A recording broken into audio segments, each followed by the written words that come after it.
Bonjour, je suis Alexandra Langevin. Et moi, David Duguay. Alors, on nous a demandé de faire un retour de notre expérience quant à l'utilisation du numérique en pédagogie dans le cadre du BTS Aménagement Paysager.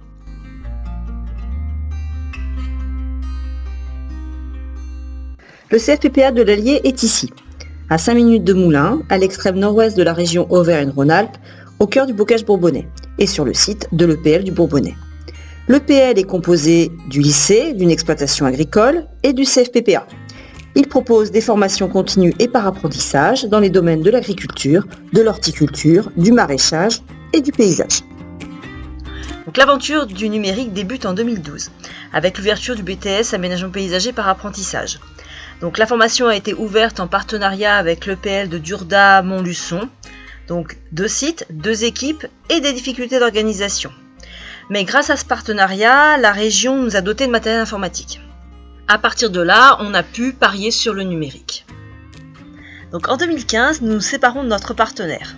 Les apprentis reviennent à temps plein à Neuvy.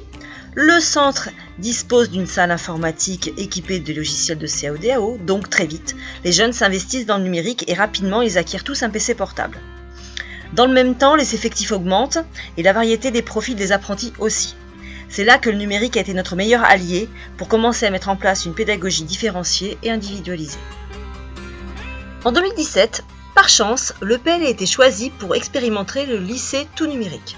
Pendant 3 ans, les apprenants ont été équipés d'un PC portable, la fibre est arrivée pour alimenter le réseau. Nos pratiques ont été mises en avant, ce qui nous a confortés dans notre démarche. L'utilisation d'outils numériques comme les drives, les tutos, les fichiers partagés, les vidéos, les activités H5P, la réalité virtuelle sont devenus le quotidien de nos apprentis. Mais ce qui nous a le plus facilité l'individualisation dans la formation, c'est l'utilisation de Moodle en présentiel. Donc chaque apprenti suit son module à son rythme et le formateur reste disponible en cas de difficulté. Il permet également de nourrir les plus gourmands. Donc 2020 a été la fin de l'expérimentation et le début du confinement. Donc nos pratiques qui étaient expérimentales sont aujourd'hui notre quotidien. Donc l'établissement ne fournit plus de PC aux jeunes, mais ils sont déjà tous auto-équipés. Nous avons gagné en efficacité quant à l'utilisation des outils. Donc aujourd'hui, la formation est à 80% disponible à distance sur plateforme, ce qui nous a permis de développer la formation pour adultes en continu. Donc la phase de test est passée. Aujourd'hui, on tente d'optimiser nos ressources en rendant les supports plus interactifs et plus attractifs. Donc en plus des bénéfices pédagogiques de suivi des apprenants, d'évaluation facilitée, de partage et de stockage des ressources aisées, le numérique nous a permis de déclencher un partenariat avec une école en Catalogne. Ils viennent en France au CFPPA se former en CAO-DAO. Donc l'utilisation de la plateforme de formation à distance a surtout soudé l'équipe pédagogique, donc l'équipe de BTSAP, parce que nous avons souvent besoin les uns des autres. Et surtout, ça nous a grandement facilité la vie pendant le confinement. Alors le premier confinement a eu un impact assez marginal sur nos apprentis. Nos pratiques étaient déjà intégrées et nous avons simplement mis en place un système de messagerie instantanée, donc Messenger, et on a utilisé la visioconférence, donc Zoom. Le premier confinement terminé, nous avons pu faire un bilan de cette expérience. D'abord, comme tous, nous avons été confrontés aux limites technologiques. Rupture de connexion, mauvaise couverture réseau, panne, casse du matériel, mise à jour en pleine visio.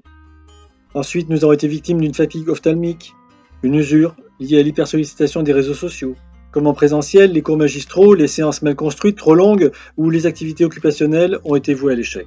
Nous n'avons pas de recette magique, mais ce qui a fonctionné, ce sont des séances identifiées dans le ruban pédagogique, avec des objectifs clairement définis.